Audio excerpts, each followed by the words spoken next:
ఆ 7 రకాల అనుమతులేంటి, అలాగే ఇంకొక వాదన కూడా చాలా బలంగా వినిపిస్తున్నారు అధికార పార్టీ వాళ్ళు. ఏంటి అనంటే గత ప్రభుత్వ హయాంలో 27,000 కోట్లు ఖర్చు చేశారు, కానీ ఒక్క ఎకరానికి కూడా సాగునీళ్లు అందించలేదని.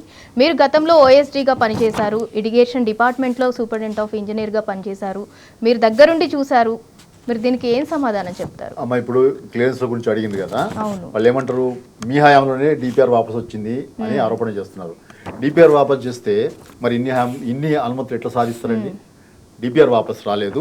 వాపసు చేయడానికి ఆలోచన చేసిన మాట వాస్తవమే, కానీ మన ప్రభుత్వం అప్రమత్తమై సెక్రటరీ గారు ఢిల్లీకి వెళ్ళి అక్కడంతా మ్యాటర్ సెటిల్ చేసి మళ్ళీ అప్రైజల్ కొనసాగించడానికి మనం ఒత్తిడి పెట్టాము, లేఖలు రాసాము. ఇక్కడ ముఖ్యమంత్రిగా ఉండి ముఖ్యమంత్రి గారు అక్కడ శాఖవారితో మాట్లాడి అప్రైజల్ కొనసాగించుకున్నందువల్లనే ఇవాళ ఇన్ని 7 అనుమతులు మనం సాధించుకోగలిగినాము. ఏమొచ్చినాయి? ఫారెస్ట్ క్లియరెన్స్ స్టేజ్ 1 స్టేజ్ 2 సాధించుకున్నామండి. అట్లనే వైల్డ్ లైఫ్ క్లియరెన్స్ సాధించుకున్నాము. సెంట్రల్ ఎలక్ట్రిసిటీ అథారిటీ వాళ్ళు మనకు క్లియరెన్స్ ఇచ్చారు. అట్లనే central soil materials research station వాళ్ళు పర్మిషన్ దానికి క్లియరెన్స్ ఇచ్చారు. మినిస్ట్రీ ఆఫ్ ట్రైబల్ అఫైర్స్ నుంచి క్లియరెన్స్ వచ్చింది. సెంట్రల్ గ్రౌండ్ వాటర్ బోర్డు నుంచి కూడా క్లియరెన్స్ వచ్చింది. వీటన్నిటికంటే చాలా కీలకమైన అంశం ఏంటంటే మనం ఇరిగేషన్ కాంపౌండ్ చేయడానికి కావాల్సిన ఈసీకి సంబంధించిన ఈ క్లియరెన్స్ అనమాట. ఈసీ అంటే ఈసీ రాలేదు, కానీ దానికి ప్రాథమికంగా మనం తీసుకోవాల్సిన EAC recommendation, expert advisory committee, ఎంఓజేఎస్కి ఎంఓఈఎఫ్కి, మినిస్ట్రీ ఆఫ్ ఎన్విరాన్మెంట్ అండ్ ఫారెస్ట్కి ఒక అడ్వైజరీ కమిటీ ఉంటుంది. అడ్వైజరీ కమిటీ అన్ని రకాలుగా దాన్ని ఎగ్జామిన్ చేసి ఈ ప్రాజెక్టుకు సిఫారసు ఇవ్వచ్చు అని చెప్తే ఆ ప్రాజెక్టు సిఫారసు ఇచ్చేస్తే ఇక ఈసీ రావడం లాంఛనమే. అటువంటి ఈఏసీ సిఫారసు కూడా మనం తెచ్చుకున్నాం. ఎప్పుడు వచ్చింది? అది 10/8/2023 నాడు వచ్చింది. మన ప్రభుత్వం ఇంకా అక్కడ అధికారంలో ఉన్నది, వచ్చింది.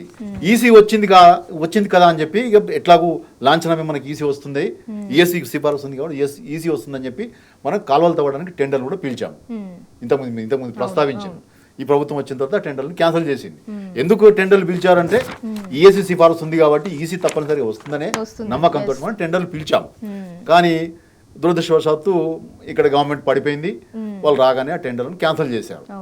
సో 27,000 కోట్లు ఖర్చు పెట్టి ఒక ఎకరానికి నీళ్లు ఇవ్వలేదు అని అంటే ఇవ్వడానికి సాధ్యం కాదు. మనం చాలా వ్యూహాత్మకంగా ఇరిగేషన్ కాంపోనెంట్ మొదలు చేసుకున్నాము. హెడ్ వర్క్స్ అన్ని పూర్తి చేసినాము, పంప్ హౌజులు పూర్తి చేసినాము, సర్చ్ పూల్స్ పూర్తి చేసినాము, టనల్స్ పూర్తి చేసినాము, రిజర్వాయర్స్ పూర్తి చేసినాము. ఇవన్నీ ఇరిగేషన్ కాంపోనెంట్ల కిందకి రావాలి. డ్రింకింగ్ వాటర్ కాంపోనెంట్ కింద మనం పూర్తి చేసి మనం కోర్టుకు హామీ ఇచ్చినాం, మేము ఇరిగేషన్ కాంపోనెంట్ చేసే ముందు టీసీ తీసుకుంటాము, ఇప్పుడు మాత్రం డ్రింకింగ్ వాటర్ కాంపోనెంట్ చేస్తామని చెప్పి. సో 27,000 కోట్లు ఖర్చు అయింది కూడా ఈ డ్రింకింగ్ వాటర్ కాంపోనెంట్ పేరు మీద ఈ హెడ్ వర్క్స్ కోసం. ఇరిగేషన్ కాంపోనెంట్ చేయనప్పుడు ఒక ఎకరాకి నీళ్ళు ఎట్లా వస్తాయి? రావు. ఆ ప్రభుత్వం చేయలేదు, ఈసీ కోసం ప్రయత్నం చేసింది, 90% సక్సెస్ అయింది. ఇంకొక మెట్టే కాల్సి ఉండే, ప్రభుత్వం పడిపోయింది. ఈ ప్రభుత్వం కనుక ఉండి ఉంటే బహుశా ఈసీ తెచ్చుకుని ఉండేది, ఈఎస్సీ సిఫారసు వచ్చిన ప్రాజెక్ట్ కాబట్టి. ఈ ప్రభుత్వం వచ్చిన తర్వాత ఏం చేసింది? ఆ ఈఎస్సీ సిఫారసు ఉన్న ప్రాజెక్ట్ కూడా వాళ్ళు పరిశీలన చేయకపోవడం చేత ఏమైంది? అది వాపసు వచ్చింది. వాపసు రావడానికి 2 కారణాలు.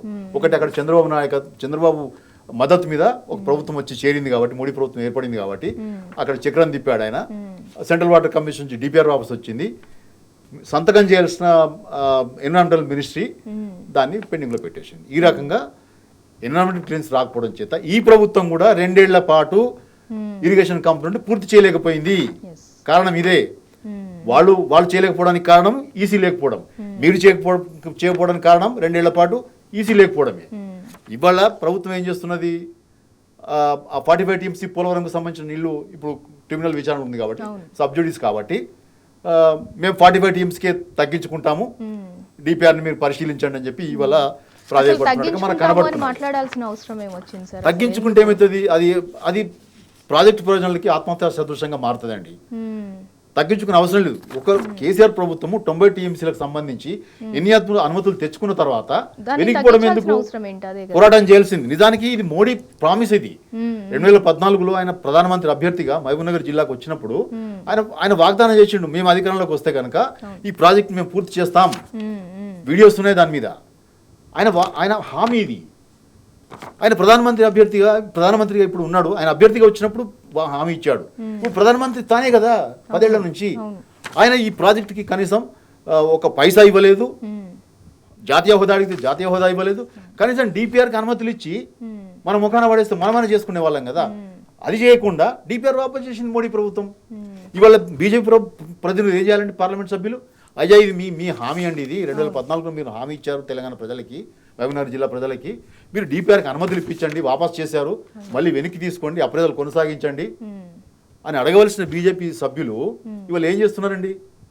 ఈ ప్రభుత్వాన్ని, గత ప్రభుత్వాన్ని తిడుతున్నారు. ఈ ప్రభుత్వాన్ని, దిష్టియా ప్రభుత్వాన్ని, వీళ్ళ వైఫల్యాన్ని అడగాలి కదా, వీళ్ళని అడగకుండా గత ప్రభుత్వాన్ని తిడుతున్నారు.